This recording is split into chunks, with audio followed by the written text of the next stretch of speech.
we review Apple's most cost-effective handset, the iPhone XR. Welcome everyone, it is Andrew here from AppleInsider. The cheapest option in Apple's 2018 iPhone collection, the iPhone XR, isn't expected to live up to the standards set by the iPhone XS and the iPhone XS Max. While it does have some different components in order to bring that overall cost down, the iPhone XR certainly isn't any less of an iPhone than the other two models. Of all the outward-facing changes, there are three that you're primarily going to notice: the colorful aluminum body, the lower resolution LCD display, and the single camera notch along the back. The aluminum body is extremely lightweight, making a big difference going from holding the iPhone XR from the iPhone XS. It is also slightly less grippy, having that matte finish rather than the polished finish of the stainless steel on the more expensive handsets. Apple says the Liquid Retina LCD display is their most advanced yet. That liquid part comes in because of the rounded corners, which is a lot harder to do on LCDs than the OLEDs. There are two primary differences that you're going to notice with an LCD versus the OLED displays of the XS and XS Max. First off, there's a much lower contrast ratio, not nearly the same deep blacks, and there's a lower resolution. Still though, it's a really great looking display, and it still qualifies as Retina, where you can't really see the pixels unless you really stare hard. The other difference is the lack of 3D touch. You can't 3D touch onto icons, but they did replace it with something called haptic touch. It gives kind of the same effect. You just hold certain aspects of the phone a little bit longer, and you get some physical feedback from that haptic engine. Right now, it only works a few places throughout the OS, including Control Center and on the lock screen. Simply long hold and act kind of like you're 3D touching onto those icons, and you're going to feel a little bit of a bump as you actually kind of click into them. Apple says they're looking at expanding this functionality throughout other areas of the OS, so you may see it here on the iPhone XR, as well as possibly on the iPads that also lack 3D touch.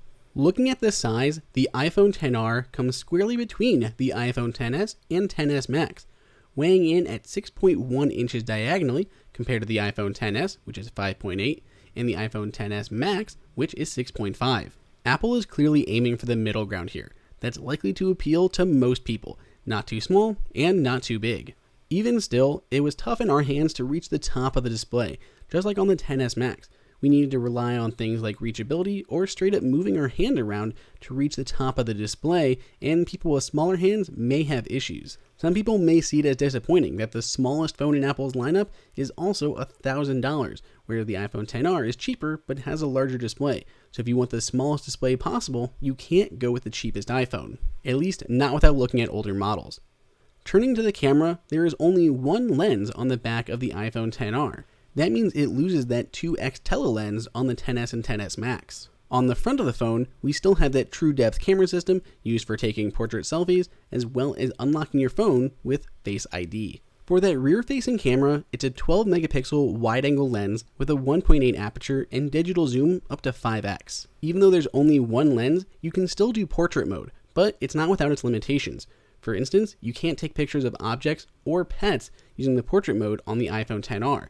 You're limited to only taking it with people. You also lose the portrait lighting effects, stage light, and stage light mono, which you can find on the other more expensive iPhones. Even with those portrait mode limitations, it still works really well. We tested it on a variety of different subjects and we're very happy with the pictures. It was a bit of a bummer because we couldn't take pictures of pets with portrait mode, but lucky there's actually kind of a workaround. We use the third-party app Halide, where it actually can capture that depth data and use it to apply to photos such as pets and other objects. It's not perfect by any means, but it works surprisingly well and definitely gives you some options. You can see a little bit of the difference here, but we'll show you the full-sized images in just a moment. Here you can see how that depth map applies when we took a photo of our cat. This is pretty amazing because it uses only one lens instead of the two lenses on the iPhone XS, XS Max, to kind of replicate the same effects. We were really bummed that you couldn't use portrait mode on objects, on pets, dogs, anything like that. So now that we can do that with third-party apps such as Halide, it kind of fixes one of our biggest problems that we had with the iPhone XR. Here you can see we took another picture of an object and it was able to separate it out from the background extremely easily. So not to overemphasize taking pictures of cats and toys, let's take a look at some actual portraits of people, something that people are probably going to do quite often. There's still lots of effects you can do. You can automatically adjust the photo. You can even adjust the amount of background bokeh. Using this depth control feature, we can adjust the f value there along the bottom. As you increase that f value, it is making the actual kind of aperture smaller artificially, and it decreases the amount of background blur. Lowering that f value increases the width or the opening of the aperture and making more blur in the background. Of course, it's all doing through software, but it works remarkably well. So let's go ahead and take a look at some of these actual sample photos in a much larger scale. So here we have a portrait photo taken with the iPhone XR.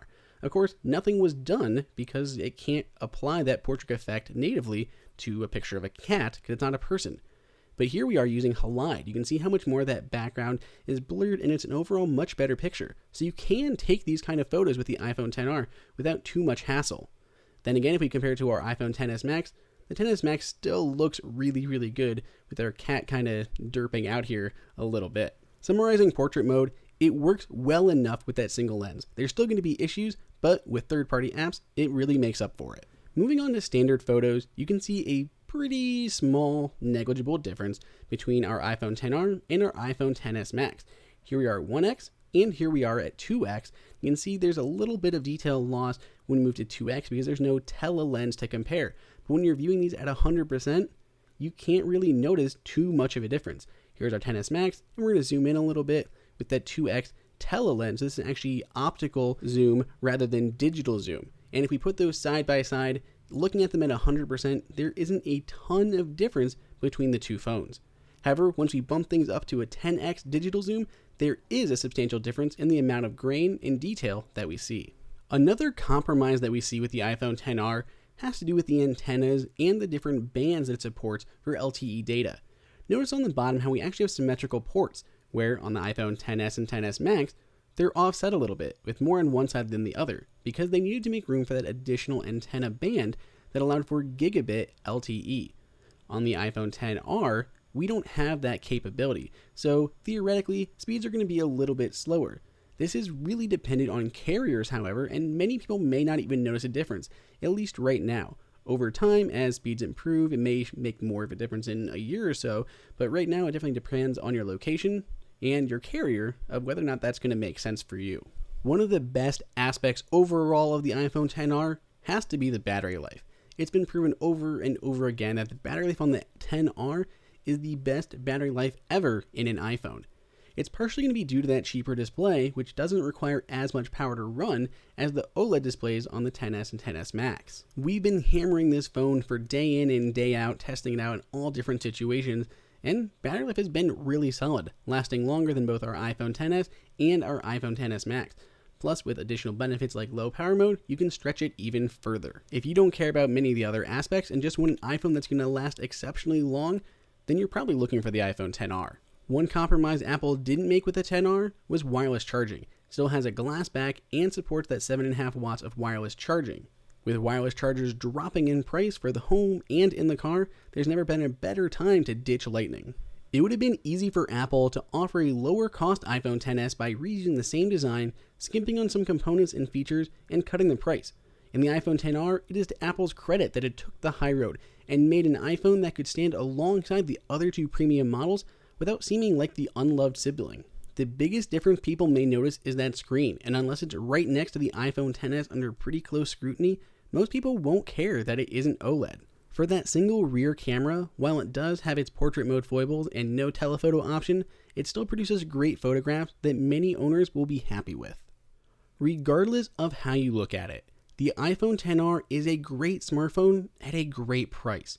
It's 75% of the cost of the iPhone XS, but offers practically all of the functionality a user could want. If you enjoyed this video, like it and hit that subscribe button. Also, check out our price guide, which makes it extremely easy to find the best deals on Apple products, updated daily. Be sure to follow us on social media, and we'll see you in the next video.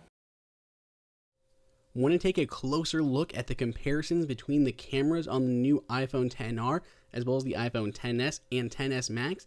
Make sure to check out all of our other videos where we do in-depth comparisons, showing you the intricacies of portrait mode using the front and rear-facing cameras. We also dive into video quality, comparing 4K footage shot on our iPhone XR and comparing it to what we shot on our iPhone XS and XS Max. Of course, more videos, benchmarking, and everything else will be coming in the future, so stay tuned to Apple Insider, be subscribed, and turn on notifications so you don't miss a single video.